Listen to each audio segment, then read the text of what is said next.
This laptop has amazing features that could make it your perfect study buddy or workmate in 2022. Hey guys, Tito James here, and in this one we're talking about the Lenovo IdeaPad Slim 3i. We're gonna go over some of its specs and special features that I think could make this your perfect work companion in 2022. So yung starting price ng IdeaPad Slim 3i is 21,995 pesos, pero sa video na to, we're taking a look at a higher end model so I can give you an overview of what it can do. Para sa chassis niya, no surprises dahil sa presyo, it's mostly made out of plastic, but I think the lid is made out of aluminum. That's something I have to confirm, pero sakto lang yung weight ng laptop na to. It's 1.41 kilograms or para sa mga imperial folks dyan, 3.1 pounds. So madali lang siyang dalhin sa backpack kahit na medyo dapat nasa bahay lang muna tayo ngayon. Tapos kahit na Slim 3i yung pangalan niya, it's not the slimmest laptop na natry ko recently, pero okay lang since bawing-bawi naman siya pagdating sa I/O ports. On the left of the laptop, you have the port for power, a USB-A 3.2 Gen 1 port, a full-sized HDMI port, and a USB-C for data only, and of course, the audio jack. Sa right side naman, you have a USB 2.0 port and a full-sized SD card slot. Now, I'm not sure kung mababitin pa kayo doon, but for me, it has everything I would need. For the screen, we have a 14-inch IPS display that's anti-glare, big bonus for working and studying at home. Full HD resolution niya with 45% NTSC, so definitely nothing fancy. Now, I can't recommend this for pro photo and video work, pero for class projects or presentations at work, okay na siya, and that's not to say that you can't enjoy videos on it. By the way, this is something I also really like about Lenovo laptops. Yung webcam nila, may physical na privacy shutter. There are also two speakers on the bottom of the Slim 3i. It supports Dolby Atmos but nothing fancy here in terms of sound quality. Pwede sa mga quick video breaks, but I would still recommend using the headphone jack or Bluetooth speakers if you're planning on watching movies with your loved ones. Of course, kailangan natin pag-usapan yung processor, and thankfully we have a very capable set of internals on the Lenovo IdeaPad Slim 3i. It has an Intel Core i7 processor, 11th gen, 8GB of RAM, although yung kalahati nun, 4GB, is soldered on, but you can upgrade it if you need it, pero hanggang 12GB lang. Then this does have a GeForce MX 450 for graphics. So you won't be able to play AAA titles on this laptop, pero for lighter ones like Death's Door or Eastward like you're seeing me play now, kaya naman niya. For storage, it has a 512GB PCIe NVMe SSD. It's also running on Windows 11, plus it has a 38 watt-hour battery, which according to Lenovo should give you 8.5 hours of video playback.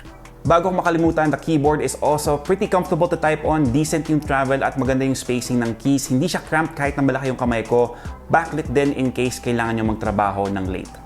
Now, when it comes to the trackpad, plastic siya, so hindi super smooth yung experience, pero okay lang yung accuracy. I still recommend using a mouse kung nasa bahay lang naman tayo. And if you look at the package as a whole, yung presyo at yung specs, sa tingin ko, sulit yung notebook na to kung naghanap kayo ng bagong laptop for 2020. Also, the after-sales service of Lenovo is fantastic. Share ko lang, nasira yung hinge ng laptop ni Leia, which was from their yoga series. We sent them an email, and then minutes later, we got a reply, non-automated, asking for details. And then the next day, someone called us to set an appointment, and then within 3 days of initial reporting, someone was already here with the parts to fix everything. So good job, Lenovo, sa after-sales service.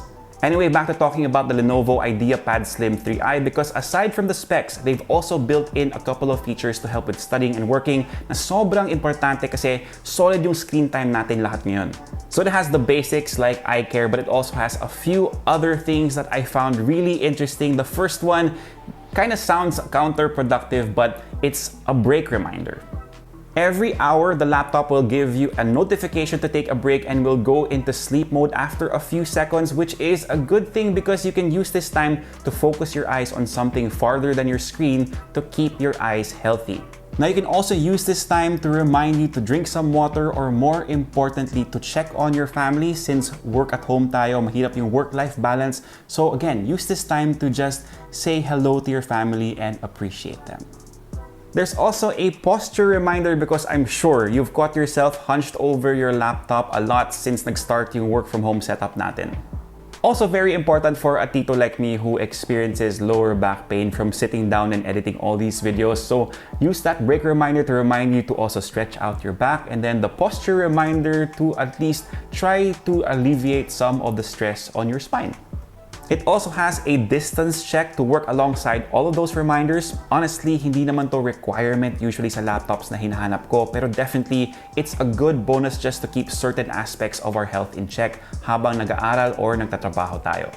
Anyway, that's pretty much it for your quick look at the Lenovo IdeaPad Slim 3i. I still have to test this out further to see kung may hidden quirks pa siya or kung may kailangan pa kayo malaman about this laptop. But for my first impressions, I definitely think this is a solid option, again, if you're looking for that workmate or your study buddy for 2022.